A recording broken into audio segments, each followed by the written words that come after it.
देखो यहाँ जो भी प्राणी पैदा हुआ या मनुष्य भी सभी प्राणियों में आएंगे,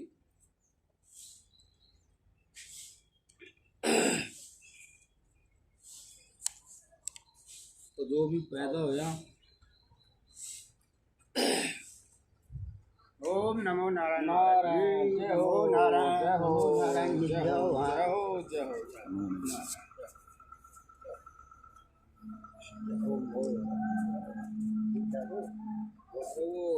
वो कुर्सी होगी नीचे वाले आ जाते हैं।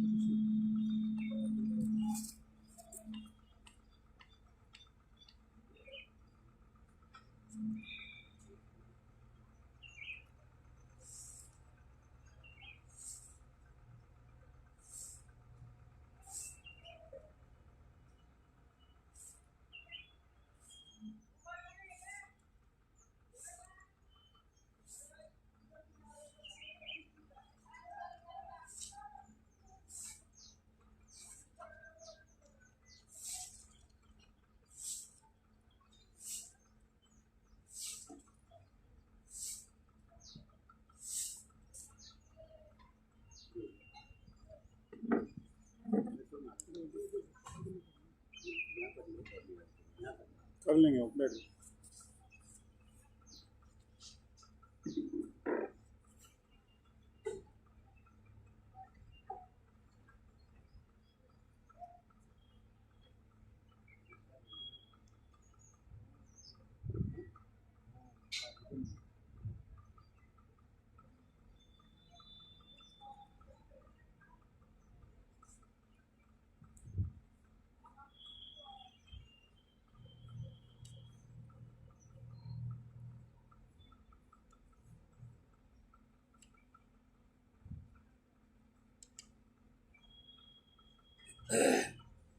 तो जैसे यहाँ कोई भी प्राणी जन्मया, उसको अपने आप तो वो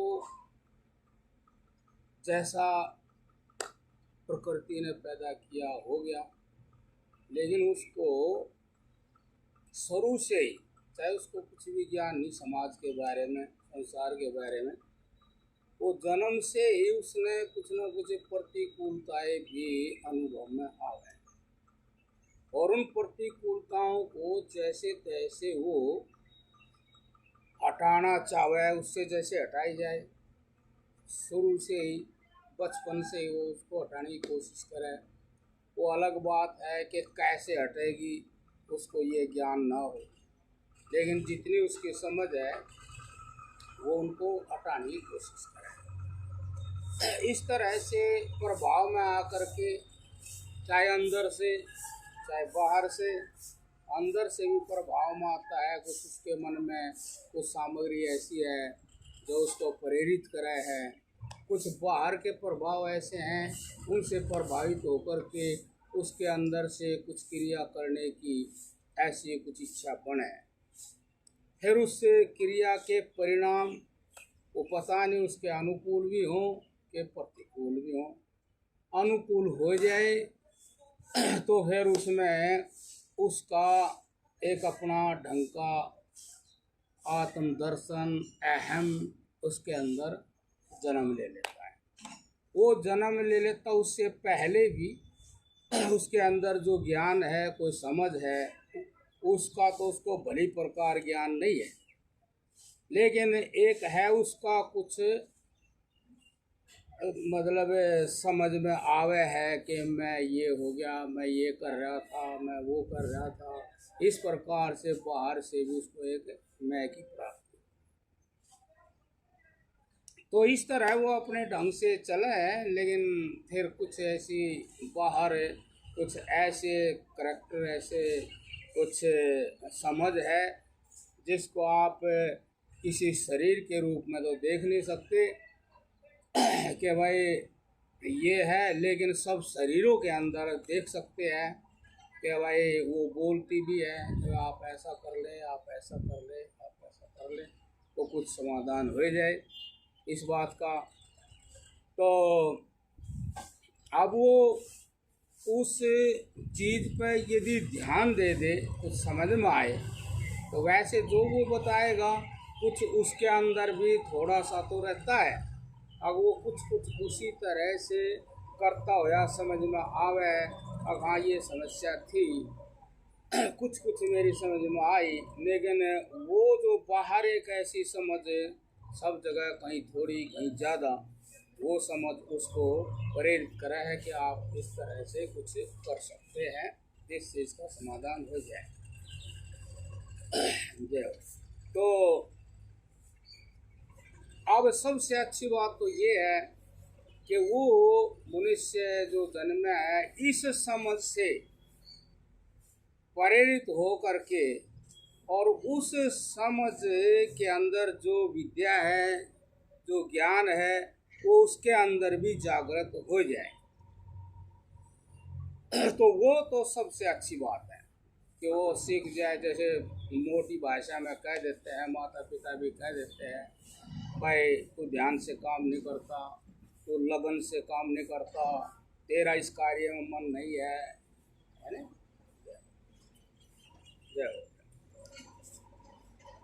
एक साधारण से तरह से उसके अंदर ये रहता है कि तेरा इसमें मन है नहीं, तो ध्यान से लगन से काम नहीं कर रहा है, तो वो उनकी बातों को भी वैसे वो कुछ वे बातें उनको लगती है, कहाँ कह तो रहे ठीक, लेकिन उनको वो बिल्कुल ठीक प्रकार से नहीं पकड़ पा रहा है, धारण नहीं कर पा रहा। जब वो कुछ ऐसा करता है तो वे बात उसकी स्मृति में तो रहती है, और जब कोई चूक होती है तो वे उसकी स्मृति रहे, वे भी वहाँ हाजिर होकर के गवाही हो जाती है, अब हाँ तू थोड़ा सा गड़बड़ तो कर रहा, वो ठीक कह रहे हैं। तो ये एक ऐसा स्वतंत्र समझ जो सब प्राणियों के अंदर और सब मनुष्य के अंदर है, अब वो समझ सबको प्रेरित करती है। वो ऐसे प्रेरित क्यों करती है? क्योंकि ये जो मनुष्य या प्राणी के अंदर समझ है वो बिल्कुल पूर्णतः वैसी ही है। वैसी का मतलब वो पूर्णतः स्वतंत्र और सुखी समझ है, बिल्कुल उसमें तो प्रतिकूलता नहीं है कि भाई जैसे कोई प्रतिकूलता हो रही है, स्वयं वो काम करता है लेकिन उसका परिणाम प्रतिकूल हो जाता है।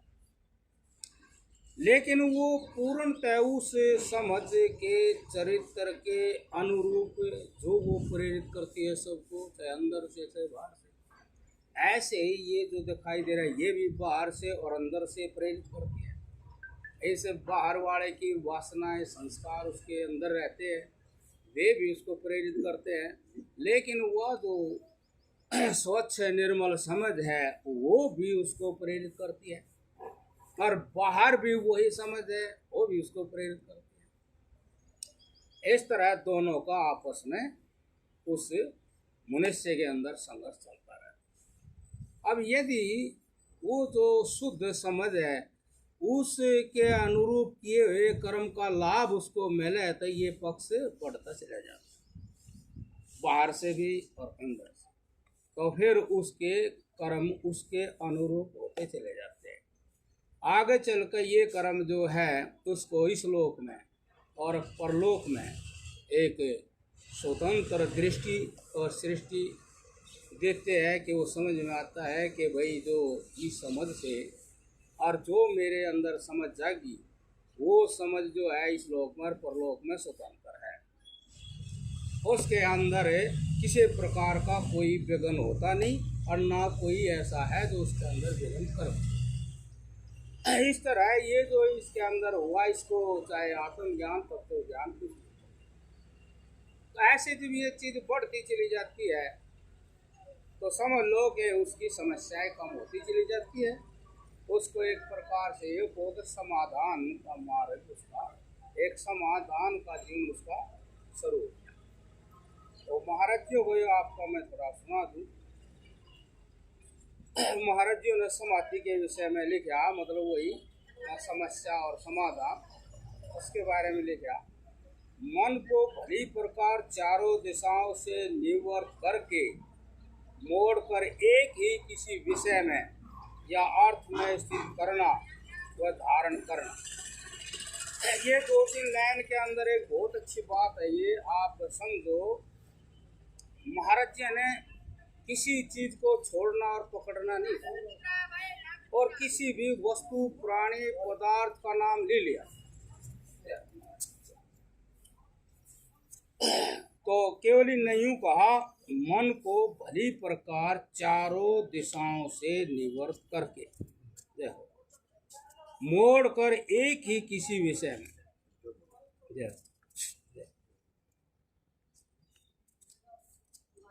तो मतलब विषय कोई भी हो, और हमेशा आदमी के जीवन में विषय या वो मनुष्य हमेशा किसी न किसी विषय में लगे ही रहता है।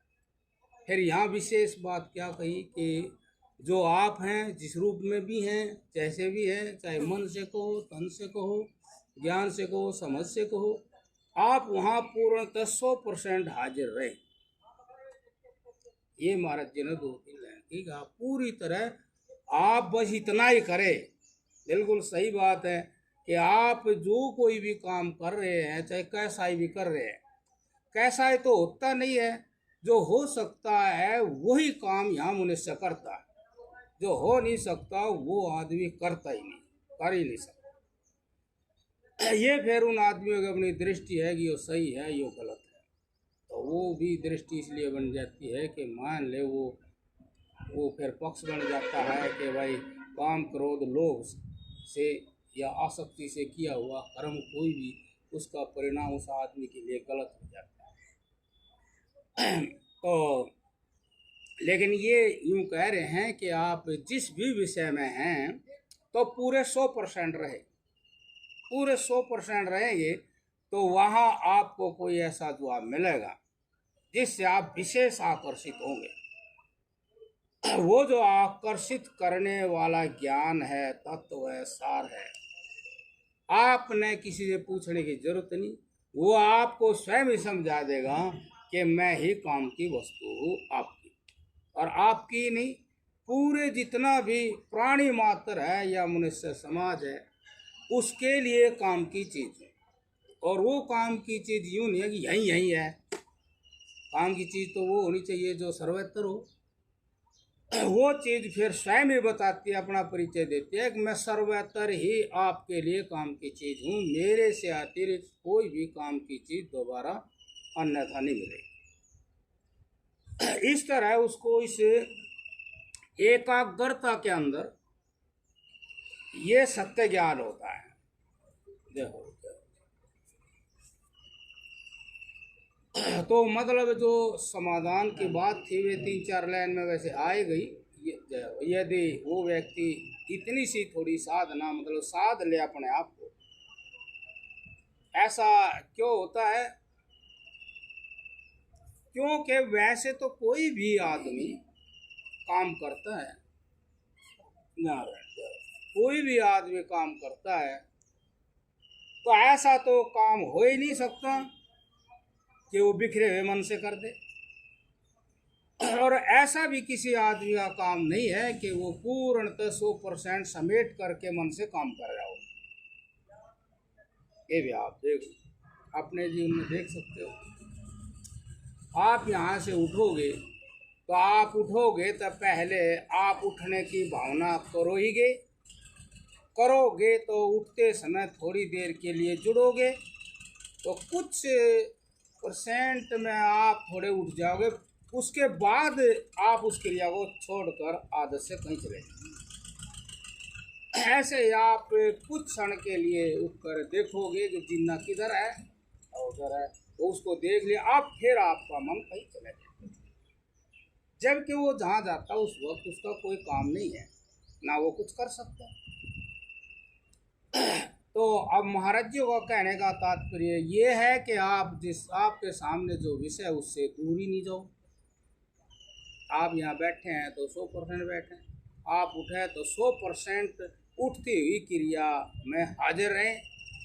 आप उठेंगे तो यदि 100% है तो आपने पूरे शरीर का ज्ञान हो जाएगा, कि आपके घुटने कैसे, पेट कैसा, दिमाग कैसा, मन कैसा, हर एक शरीर में क्या क्रिया हुई, इस तरह की जानकारी होगी। यदि आप वहाँ उसको कुछ समझ गए तो आपको जो भी गलत दिखाई देगा उसके लिए आप सचेत हो जाएंगे, उसके भी समाधान के लिए अंदर से कोई जवाब आ सकता है कि आपके इस फलाने अंग में कुछ इस तरह की बात है। ऐसे ही आप यहाँ से जाओगे तो फिर वो देख लिया भी जिन्हें आप अपने, यदि कहीं कोई आपको व्यस्त नहीं कर रहा तो आप यहीं से एक एक पैर के साथ, कदम के साथ है और वहाँ तक उस जिन्ने में एक एक सीढ़ी से समझते उतरते हैं तो वही तत्व वहाँ भी आपके सामने प्रकट हो जाएगा। जो महाराज जी कह रहे हैं ऐसे कि सब ओर से सभी ओर से, मतलब आप देख लें कि आपका जो ज्ञान है, 5 ज्ञानेंद्रियां हैं और ये विषय हैं, इन 5 विषय ही, 5 विषयों की सीमा कोई थोड़ी नहीं है। ये 5 विषय हैं तो ये 5 ही विषय नहीं है। इन्हीं 500 विषयों के विभाग कर दिए जाएं तो कितने ही विषय हैं और आप उन्हीं में थोड़े और एक एक क्षण इस तरह जाते हैं। तो क्या हो रहा है, आप क्या कर रहे हैं, क्या होना चाहिए, इस बात का आपको ज्ञान नहीं हो सकता। वो ज्ञान जब हाजिर होगा, एकाग्र होगा, तो ही वो क्या है अपना परिचय दे पाएगा। यदि एकाग्र नहीं हुआ, क्रिया में हाजिर नहीं हुआ, तो आपको किसी बात का भी परिचय नहीं मिलने का। लेकिन परिचय जानने की ललक आपके अंदर बनी ही रहती है। सबसे तगड़ी समस्या यही है, चाहे आप किसी भी विषय में जानने की इच्छा रखते, एक जानने की इच्छा, जानना, ये जो इस प्रकार की तृष्णा है, ये प्रत्येक प्राणी के अंदर है, मनुष्य के अंदर। ये भले ही ना हो कि हम क्या जानना चाहते हैं, किस जानने से हमें संतुष्टि हो जाएगी, बस एक जानने की भूख। और ये इस तरह का जो भूख की भरम है, इसका एक ही उपाय है कि आप एकाग्र रहिए, पूरे रहिए, 100%। आपका जो व्यापार है वहीं रहे जो क्रिया है, अन्यथा कोई वृत्ति ना बने। अब यह देखना है कि आध्यात्मिक सफलता चाहने वाले को यह किस विषय में धारण करना है। महाराज जी ने थोड़ा आध्यात्मिक शब्द जोड़ दिया, और वैसे भी यदि वो व्यक्ति इसमें एकाग्र होगा तो स्वतः ही वो व्यक्ति अपने आप ही संतुलित हो जाएगा, स्वस्थ हो जाएगा। एकाग्रता ही अपने आप में आध्यात्मिकता है। एकाग्रता ही अपने आप में सत्य और असत्य को आपके सामने रख दे। जैसे कि इतना ज्ञान है कि भाई दूध में घी है, यदि प्रक्रिया शुरू हो जाए तो स्वतः ही दूध में घी निकल जाएगा, आपको जाना जाएगा। तो आध्यात्मिकता तो महाराज जी ने ये शुरू ही कर दी कि आप सब ओर से मुड़िए, और जहाँ आप है, जो भी विषय आपका है, विषय कहा कोई भी विषय हो, यदि आप सब ओर से मुड़ करके विषय में हाजिर हैं तो सत्य की घटना या अवश्य है और आप आध्यात्मिक हो जाएंगे, सत्य वाले हो जाएंगे। तो अब महाराज जी ने थोड़ा यूँ कह दिया कि भाई विशेष प्रकार से इशारा कर दिया। अब यदि आप समस्या का समाधान करना चाहते हैं तो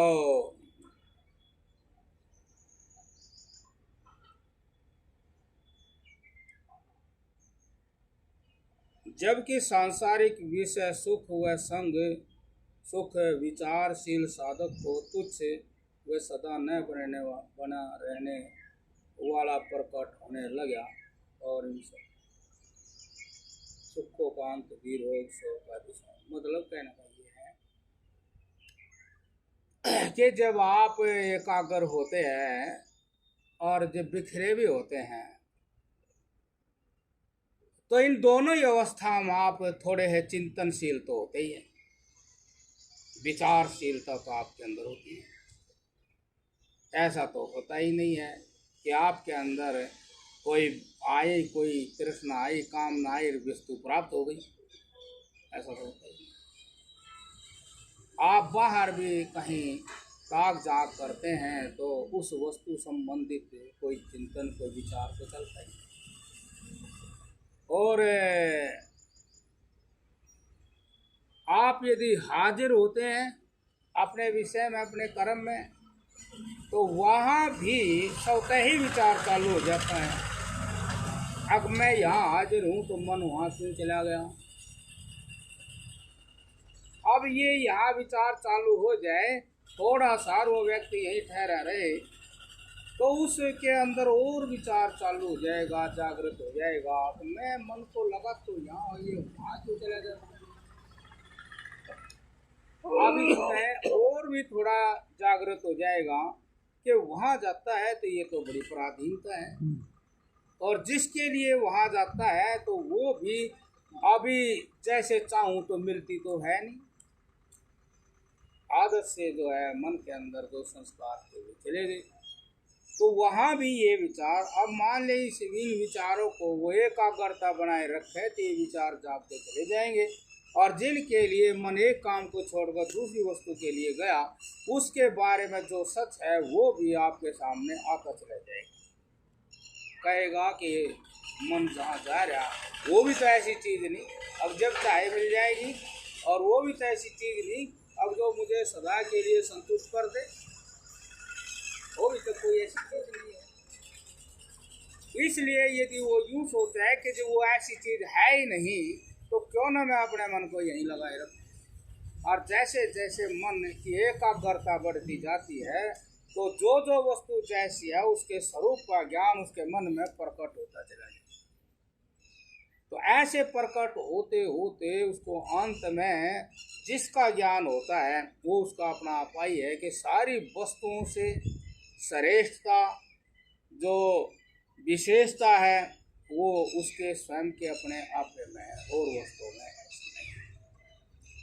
इस तरह इस मार्ग पर चलते चलते उसको यहाँ अपने आप के दर्शन से ही समाधान हो जाए, मतलब बुद्धि सम हो जाती है, वो अन्यथा चंचल नहीं होती।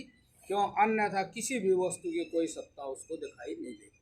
इतना विचार की उच्च श्रेणी हो जाती है। तो या महाराज जी भी यही कह रहे हैं कि जबकि सांसारिक विषय सुख न संग, सुख विचारशील साधक को तुच्छ व सदा न बने रहने वाला प्रकट होने लगा, और इन सब बाह्य सुखों का अंत भी रोग शोक न समाप्त होने वाले दुख में प्रतीत पड़ने लगा, तो वह पुनः इन सब काम सुखों से अपने मन को मोड़कर निवर्त परायण होना चाहेगा।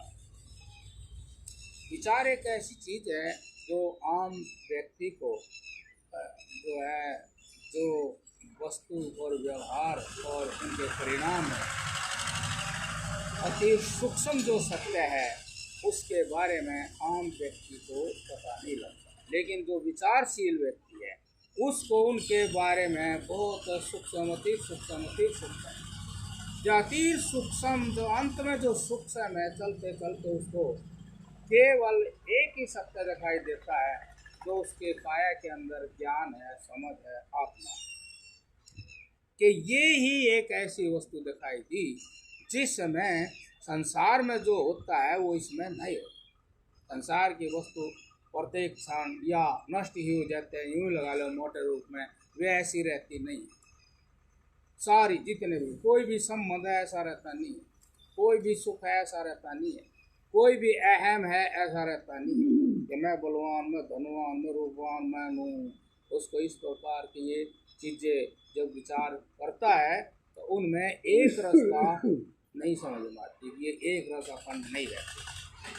फिर कौन रहता है?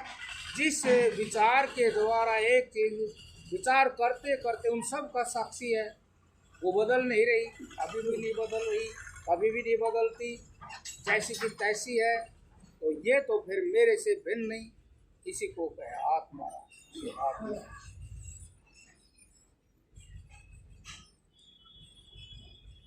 तो महाराज जी ने ये लिखा है कि भाई पुनः इन सब काम सुखों से अपने मन को मोड़ कर निवृत्त काम सुख।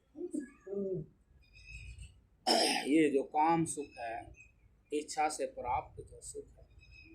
अब इच्छा से प्राप्त बहुत सारी इच्छाएं हैं, 5 विषयों की और फिर उनकी कम ज्यादा इतनी ये इच्छाएं हैं, बहुत तरह की हैं। और काम सुख ये सबसे प्राधीन प्रवृत्ति है प्राणी मात्र। काम सुख मन इच्छा के अनुरूप सुख, ये प्रत्येक प्राणी के अंदर बहुत ही मजबूत प्रवृत्ति है काम सुख। इसी से सारी सृष्टि चली, जितने और बहुत सूक्ष्म अति सूक्ष्म भी प्राणी जीव जो जितने हैं और स्थूल हैं, चाहे किसी का कितना ही बड़ा शरीर है, चाहे किसी का बहुत छोटा शरीर है, सब उसके अधीन काम सुख। इस काम सुख का त्याग, इसके चुंगल से पराधीनता से वही मनुष्य निकल सकता है कि जो निरंतर एकाग्रता का अभ्यास करता है, अपने जीवन में प्रत्येक क्रिया में हाजिर नाजिर है। वो इस काम सुख की तुच्छता पहचान करके अपने मनोवृत्तियों को अपनी आत्मा में शांत कर। काम सुख में थोड़ी प्राकृतिकता है, जैसे प्रकृति की भी है काम सुख। यही प्रवृत्ति, इस प्रकार की आदत प्रत्येक प्राणी में है काम सुख। अब इसी से मुक्त होकर के आत्म दर्शन करना, ये एकाग्रता के कारण हो सकता है कि हम अपने बिखरे हुए ज्ञान को, बिखरता है ज्ञान काम सुख के कारण। मन को बिखराने की जो ताकत है, जो बिखरा देती है, तो ये काम सुख है। इस काम सुख को जो विचार और विवेक से तुच्छ कर देता है, इसके अंदर प्रवृत्ति से जो परिणाम होते हैं, उन परिणामों को देखकर अपने बिखरे हुए मन को समेट लेता है।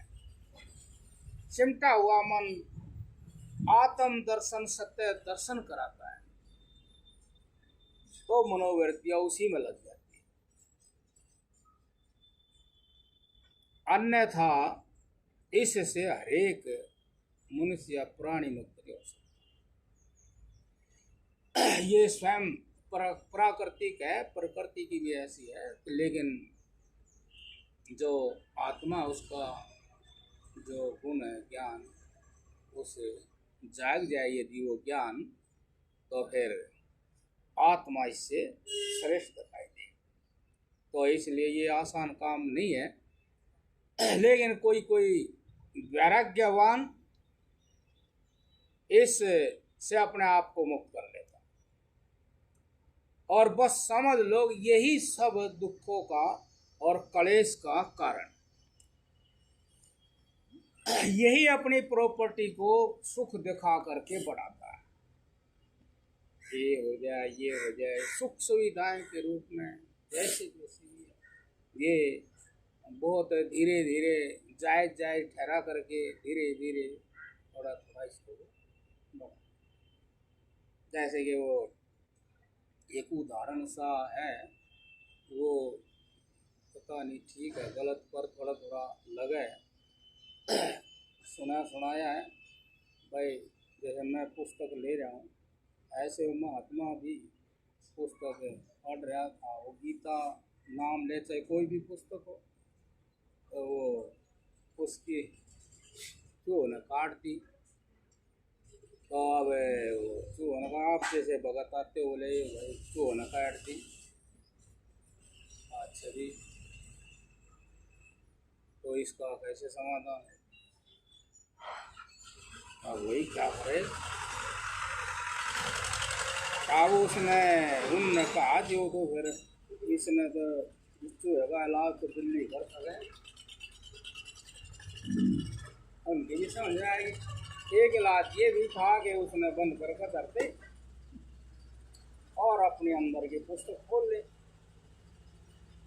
क्योंकि इसमें तो नुकसान हो ही सके। बाहर की चीज कोई भी आप कितनी संभाल कर लो, नुकसान तो उसमें हो ही सके, और आपको उसमें स्वार्थ है तो आप दुखी जरूर होगी। तो फिर वो बाबा जी ने भी ठीक लग गया। अब हाँ, हम तो इसका कुछ कर नहीं सकते, और चूहे का बिल्ली का हिसाब है। तो उसने वो बिल्ली जो कौन सा पंखा था हमारे, पंखा तो ये अंदर लग रहा है, लेकिन वो चल तो गया, डंडे से चला। हाँ, लेकिन वो तेज नहीं चल रहा। वो मिस्त्री है, बाग उल्टी ना करते ना, कोशिश करे उसा भी ना चले। ये मिस्त्री तो लगता नहीं। तो हुआ फिर बिल्ली अपनी किताब का तो कोई इच्छा थी भी नहीं, लेकिन वह बिल्ली जो रही उसकी इच्छा थी, काम इच्छा, वो काम सो। तो बिल्ली ने भी फिर वो कर दिया यार, बर्तना ने भोजन ने हो गया दूध। अब कह वह है फिर वो दूध के लिए गाय बांधनी पड़ी है। अब बिल्ली ने दूध चाहिए तो गाय बांध ली। अब वो गाय बाबा जी अब किताब पढ़े भजन करे, गाय ने संभाला सारा काम बिखर गया। तो फिर उन्होंने कहा जी कोई काम वाली रख लो, मतलब वैसे तो आदमी सारे काम कर ले हैं, लेकिन अब वो यह मन जब ढाली गया, रिप्टन में आ गया, सजा ना थम्बे तो फिर पता नहीं कहाँ जाकर थमे। तो फिर उन्होंने वो एक वो रख ली। मतलब कहने का ये है कि वो काम सुख की सृष्टि यदि काम सुख से प्रभावित हो गया आदमी, और प्रभावित हो गया और उसके थोड़ा सा अनुरूप हो गया, तो पता नहीं फिर सृष्टि का विस्तार कहाँ तक हो जाए। और कभी भी काम सुखी मनुष्य अपना दोष नहीं बताएगा, और का दोष बताया जाएगा, इसके कारण नहीं हुआ, इसने नहीं कर दिया, दूसरे मूर्ति काटेगा, हैं दूसरे मूर्ति काटेगा। हाँ। और काम सुख जो यो बढ़िया सारा काम सुख है, पहले तो बाबा जी का था, उसके बाद फिर वो उसका भी हो गया, बिल्ली का भी हो गया, जैसे बढ़ते गए तो फिर वो और तरह उसका भी हो गया, अलग अलग उसके वे विभाग होते चले गए काम सुख के। उसने इतनी बड़ी सृष्टि बना दी। तो और सबसे पहला तो काम सुख यही था। अब उस पुस्तक में नहीं रखते, अब यो मैं एक काम सुखी हूँ, मेरा मैं अपना मन बहला रहा पुस्तक से। पुस्तक जहाँ से आई है वो काम करूँ, हो चाहे ना हो, काम तो करूँ, काम तो कर सका था वो। अब भाई बैठ जाता, लोगों को कहता तुम भी भजन करो मैं भी करूँ, अंदर से कोई बात आएगी तो सुनाऊंगा। लेकिन काम सुख का जो राज होता है तो उसके विपरीत बुद्धि नहीं जागती, विपरीत नहीं जागती। या तो माचिस की तरह जलवा लो, या स्वयं ही धैर्य से बैठ जाओ। अब यो तब घनी है, बस हम ही बैठा है, या किसी के उसको देख करके फलाना महात्मा भी ऐसा, या फलाना भी ये खेल रहा है, मैं भी करके देखूँ। यदि कोई दिक्कत आए तो उसको धैर्य से उसने सहन करना चाहिए। तो इस तरह से जो यो काम सुख महाराजियों ने शब्द लिखा है ना, इस बाब गौर करना, यह छोटी चीज नहीं है।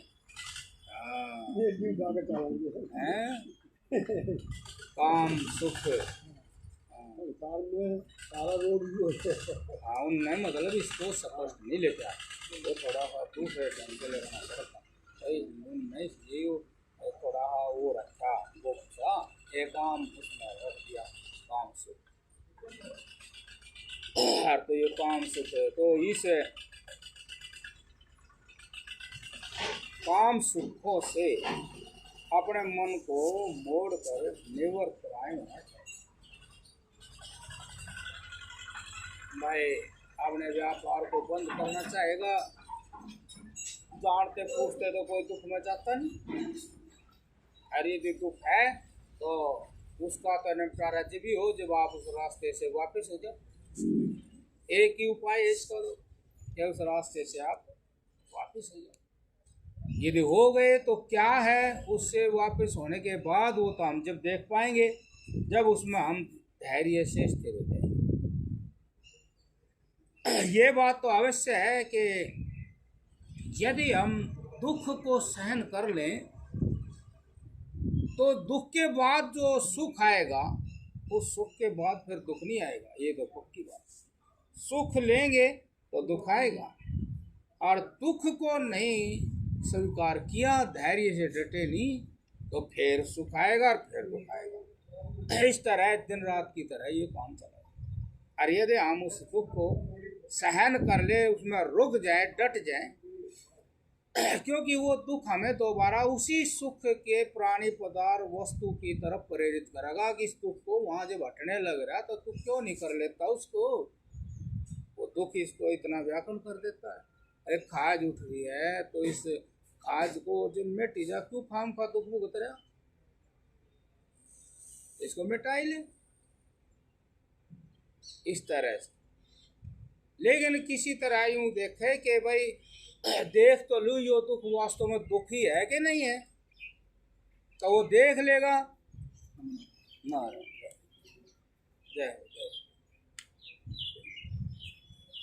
और देखते देखते जय हो जाए, देखते देखते यदि वो मिट जाए तो समझ ले फिर दुख नहीं आएगा। जो वो मिटा है असंग रूप में, संग से नहीं मिटा है। सारी बीमारी संग की है कि हम जब भी संग से सुख पाएंगे तो उसके वियोग में फिर दुख भी अवश्य ही पाएंगे। और यदि हम इसी तरह के व्यापार में लगे रहे तो एक समय ऐसा आ जाएगा कि दुख ही दुख रह जाएगा, सुख नहीं आएगा। क्योंकि जिस साधन से हम सुख ले रहे थे वो साधन जवाब दे जाएगा, और जिस साधन में ज्ञान देव बैठा है वो झुका तू रहेगा, वो साधन की तरह नहीं है। उसका स्वरूप उससे अलग है, उसका धर्म उससे अलग है। यदि हम एक ऐसी वस्तु के अनुरूप हो गए जिसमें मिलना और बिछड़ना नहीं है, जिसमें सुख दुख नहीं है, एक रस है, तो फिर हम वैसे ही हो जाएंगे। परंतु इनसे विमुक्त होने पर इन्हीं के सहारे से व्यतीत होने वाला समय किस प्रकार व्यतीत किया जाएगा, यह समस्या मन में काफी चिंता उत्पन्न कर सकती है। इसलिए मनुष्य जानते हुए भी पुनः उन्हीं के संग से समय व्यतीत करना चाहेगा। मतलब ये कोई भी बाहर की वस्तु के सहारे हम जीते हैं, आम व्यक्ति नहीं समझ पाता। जब भी हम किसी वस्तु के सहारे जीते हैं, सुख लेते हैं, तो एक प्रकार से हम कुछ दे करके सुख लेते हैं। मानसिक रूप से भी, ज्ञान रूप से भी कमज़ोर होते हैं, शारीरिक रूप से भी कमज़ोर होते हैं। बस ये आभास होता है मैं ये सुख ले गया, और जितना लेते रहेंगे सुख तो दिखता रहेगा कहाँ सुख है, लेकिन हम क्या होते जा रहे हैं वो दिखाई नहीं देगा। वो जब दिखाई देगा जब वो सुख नहीं मिलेगा, और वो जब सुख नहीं मिलेगा जो दिखाई देगा उसका इलाज हमारे पास है। इसीलिए वो जो मैं पहले एक बात बता रहा था कि संसार में एक ऐसा चरित्र है जो पहले ही सचेत करता रहता है। इसी प्रकार से संसार की प्रवृत्ति में या सुख के अधीन होकर हम कुछ भी काम करते हैं, वहाँ भी वो चरित्र बैठा रहता है। कहते रहे ज़्यादा ना खाइए, ज़्यादा ना सोइए, ज़्यादा ना बोलिए, कहते रहे। लेकिन आदमी ज्यादा कर देता है। ये भी एक कमाल की बात है, ज्यादा कैसे कर देता है। जैसे देखो पेट का जो मतलब जठराग्नि का जो धर्म है उसका एक अलग है, उसकी पावर की सीमा कितनी है वो एक अलग चीज है। लेकिन जीभ में जो एलिमेंट लग गया है वो अलग चीज है। जीभ आप कितना खाए जाइए वो वही स्वाद बताती ही रहेगी। यदि पेट ने अपना जवाब दे दिया आगे जगह नहीं है तो वो उसकी आवाज से बंद करेगा, जीभ की आवाज से नहीं बंद। तो आप देखिए कि हमारे शरीर में जगह जगह कैसे कैसे एलिमेंट लगे हुए हैं और इन सब के साक्षी हम जीभ के भी साक्षी हैं। और पेट ने जवाब दिया फिर हम वहां हाजिर हो गए, ओ भाई अब तो ज्यादा हो गया, पेट काटने हो गया, सांस नहीं लिया जाता, फिर वहां बंद हो। इन सारी चीजों में केवल ज्ञान है, ज्ञान बिल्कुल वो एक जैसा ही है और क्रिया कई जगह हो रही है और उस क्रिया में ज्ञान सब जगह हाजिर रहता है, वो खाली स्पॉट ही करता है। जीभ में जो एलिमेंट लगा हुआ है तो ज्ञान तो केवल उसमें करंट पहुँचा रहा और जीभ उस व्यक्ति को उलझा रही है कि हाँ बढ़िया है, स्वाद है, अच्छा है। केवल ऐसा जीभ में ही है, जीभ के अंदर पूरी जीभ में भी नहीं है, जहाँ भी है मान लो तो शरीर में भी नहीं है। ज़्यादा खा लिया तो पेट स्वाद नहीं बता रहा, वो क्या ज़्यादा हो गया तो फिर जठराग्नि ने ज़्यादा काम करना पड़ता है, लेकिन वो ज़्यादा गया जीभ के कारण। अब इन चीज़ों को कोई भी नहीं देखता। अब डॉक्टर के पास जाओ, वो सीधा ये बोल लगा आप ज़्यादा खा गए। वो जीभ के सामने भी नहीं बोलता, ना पेट के सामने बोलता। वो कहे आप ज़्यादा खा गए, इतना खाते तो आपका स्वास्थ्य अच्छा रहता। ये एक नई बात हो गई।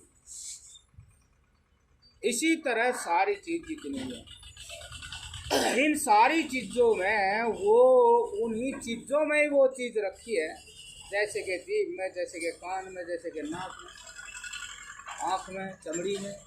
चमड़ी है, इस चमड़ी में भी अलग अलग जगह अलग अलग स्पर्श होने का आभास होता है,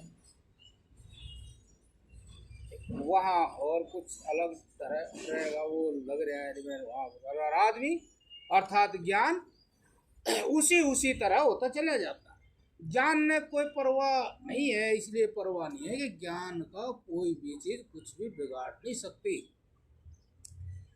लेकिन ऐसा ज्ञान ही तो मनुष्य को नहीं है। ऐसे ही ज्ञान के लिए तो महाराज जी ने कहा एकाग्रता विशेष है, आप एकाग्र रहिए उसके लिए। ऐसा ज्ञान वो ऐसा कहीं भी नहीं है। ज्ञान तो केवल बस प्रकाशित करता है, चेतना जाता है, काम वो करेगा। बिजली है, हीटर में जाएगी तो बिजली थोड़ी गर्म है, पहले मिनट है। फ्रिज में जाएगी तो बिजली थोड़ी ठंडी है, उसमें है। फ्रिज में पंखा है, रेडियो है, रेडियो बोलने लग जाए आदमी की तरह, पंखा घूमने लग जाए उनमें। लेकिन बिजली में इनमें से एक भी चीज नहीं, लेकिन बिजली के बिना ये एक भी चीज काम नहीं कर सकती। इसी तरह से हमारे शरीर में जो ज्ञान है, समझ है, उस समझ के कारण ही समझ का स्पर्श हुआ नहीं, वे समझने लग जाते हैं तो वो सारा जुड़ाया मनुष्य का रूप होकर के सत्ता देने लगता है, ये वस्तु ऐसी है, ये वस्तु ऐसी। यदि वो वस्तु उसको मिलती रहे तो आत्मा मिलती रहती है, अर्थात जो भी है उसका अपना स्वरूप एक वो मिलता रहता है। बलवान हो, धनवान हो, रूपवान हो, जब वो नहीं मिलता है तो उस घाटे में वो थोड़ा सा उदास हो जाता है, दुखी हो जाता है। अब फिर इसी बीच में वो चरित्र आता है, ये भी सम में है, वो भी सम में है, ऐसे ये मतलब ज्यादातर किसी पहुंचे हुए महात्मा के अंदर होता है ये चरित्र जो सिद्ध हो चुका है। वहाँ ये तो सब में ही है, लेकिन वहाँ सिद्ध हो चुका है और वो शुद्ध चरित्र से, सिद्ध चरित्र से बड़े प्रभाव के रूप में उसको प्रेरित करे और उसको लगे इसको तो छोड़ दिया, ये ऐसे हो गया, इसमें सारी दुनिया उल्टी पड़ी है, इसको कुछ भी असर नहीं है, ऐसा क्या हुआ। और वास्तव में इसका जीवन भाई ऐसा ही है। यो तो किसी वस्तु के लिए उतावला दिखाई नहीं देता, ऐसा बावड़ा से दिखाई नहीं देता, ऐसा हर एक आदमी से अपनी तृष्णा की बात नहीं करता। ये तो बात ही वही करे जो इसके अंदर है और वो अंदर जो चीज है वो तो मुक्त है। और इस तरह से बात करे तो वो व्यक्ति उसके प्रभाव में आ जाता है कि आश्चर्य की बात है कि वो आदमी ऐसा कैसे है, और इसके चेहरे पर जो खुशी है वो वास्तव में हकीकत में है। मेरे पास सारी चीज होते हैं या किसी और के पास सारी चीज होते हैं, वो इतना खुश नहीं है, प्रसन्न नहीं है, बेपरवाह नहीं है, और उन्हीं चीज़ों को हम इसलिए इकट्ठा कर रहे हैं कि हम भी बेपरवाह हो जाए, हम भी बेपरवाह हो जाए। और ये व्यक्ति जो बोल रहा है ये बेपरवाह होगा, बड़े निश्चय से बोल रहा है, अब ऐसा कर ले तू ऐसा हो जाएगा, घबरा नहीं घबरा। तो फिर वो चरित्र उसके अंदर ज्यादा रूप में उभरा हुआ होने से वो उस व्यक्ति को बार बार इस तरह से प्रेरित करता है, तो धीरे धीरे उस व्यक्ति की भी उसमें श्रद्धा मतलब सत्य है उसको भी दिखाई देने लगता है और वो समर्पित हो जाता है उसके आगा। हाँ ठीक है, जितनी देर इसके पास बैठा बड़ी शांति सी रही, कोई मतलब चंचलता नहीं रही और वो कलेश सा भी शांत रहा। फिर वो ऐसा बताए तो फिर वो करने भी लग जाता है, फिर उसको वो क्योंकि हम बाहर भी जाते हैं तो बिना साधन के जाते नहीं, और अंदर भी आते हैं तो बिना साधन के आते नहीं, बाहर भी जाते हैं तो बिना ज्ञान के जाते नहीं, अंदर भी जाते हैं तो बिना ज्ञान के नहीं जा सकते। बाहर भी हम बहुत विचार करते हैं, बहुत साधन जुटाते हैं और निश्चय करते हैं, लगन करते हैं कि ऐसा हो ऐसा हो, और ऐसे ही वो भी विचार करता है, निश्चय भी करता है, दृढ़ निश्चय करता है कि मैंने ऐसा करना ही पड़ेगा, इसलिए करना पड़ेगा, मैंने इस पक्ष का अच्छी तरह ज्ञान हो गया। अब जो मेरे मन के अंदर जिस स्वरूप की भूख है वो स्वरूप इसमें मुझे मिलता हुआ दिखाई नहीं देता, काफी मैं इसमें घुस गया अंदर, लेकिन मिलता हुआ दिखाई नहीं देता। जो भी मिलता है वो बिछड़ने में बदल जाता है और उसका दुख बहुत होता है। इस प्रकार से वो दृढ़ निश्चय से अपने जो है ऊर्जा को इकट्ठी करता है, समेट लेता है, और जैसे जैसे वो एक क्षण, दो क्षण, 1 मिनट, 2 मिनट जैसे जैसे रुकता है तो उसका परिचय होता है, तो उसका हौसला साहस बढ़ता है, फिर वो घंटों रोक देता है, एकांत में अकेले। मनुष्य के अंदर ये विशेष ज्ञान होने के कारण, उस विशेष ज्ञान के कारण मनुष्य के अंदर अवश्य ये घटना घटेगी। मतलब सभी आदमी जो है ऊर्जा को रोक, जैसे आज मतलब आज कैसा ही समाज हो गया, लेकिन फिर भी लड़का 20, 22, 24, 25 साल तक अपनी एनर्जी को रोकता है, उसको ये भी ज्ञान है रोकना ही। फिर 25-30 साल तक वो घर में रहता है तो फिर वो कुछ और समझता है और साधारण सा हो जाता है, किसी वस्तु के प्रति इतना तड़पता नहीं है और सामान्य सा हो जाता है। फिर धीरे धीरे धीरे धीरे उसको ये हो जाता है आगे ये भी बस ज़्यादा काम की चीज़ नहीं है, त्यागने से ही होगा। इस के लिए तो हर वक्त थोड़ा चेतन जागरूक लगा वाला ना रहे, कोई बात, बस जो जो जरूरी काम हो करता है। यदि अंदर से जो प्रेरणा है, वो व्यक्ति जो आध्यात्मिक महाराज जी कह रहे हैं, मतलब सत्य के प्रति जो प्रेरणा है, उन प्रेरणाओं को वो जीवन में अपनी क्रिया में उतारता जाए तो वो व्यक्ति अवश्य ही एक दिन महात्मा की तरह किनारे बैठ जाएगा और वो कहेगा हाँ भाई बात है ये, हकीकत है। और जो 25 साल से चंचलता थी वो किनारे लगने के बाद साधु सा बन गया, तो उसके अंदर वो चंचलता नहीं रही, बल्कि उसके अंदर सत्य का ज्ञान रहता है।